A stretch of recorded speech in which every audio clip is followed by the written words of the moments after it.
もう遅いですからタクシーで帰ります。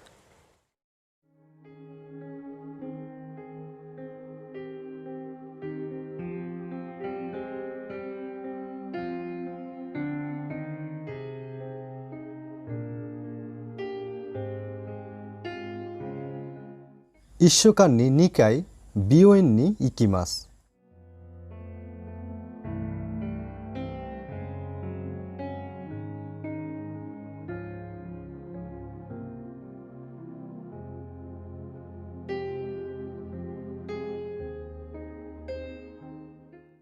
午後はとても暇だったから出かけました。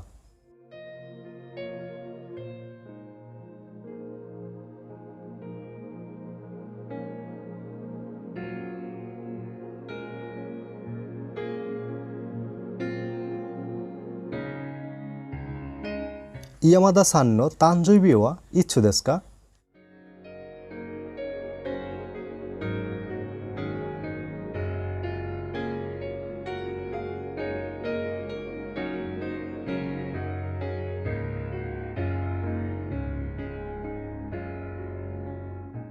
テレビを見ながらご飯を食べないでください。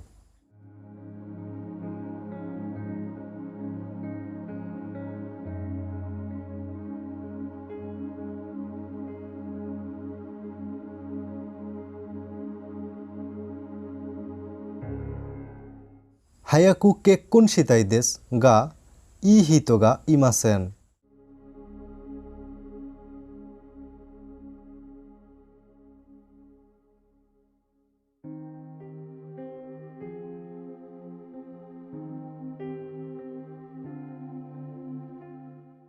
このスカートはあまり可愛くありませんね。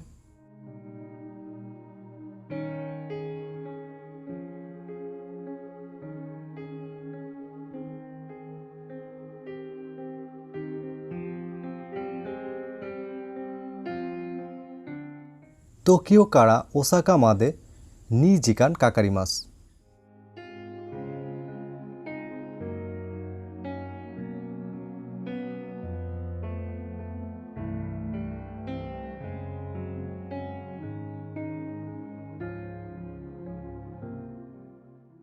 椅子の下に猫がいます。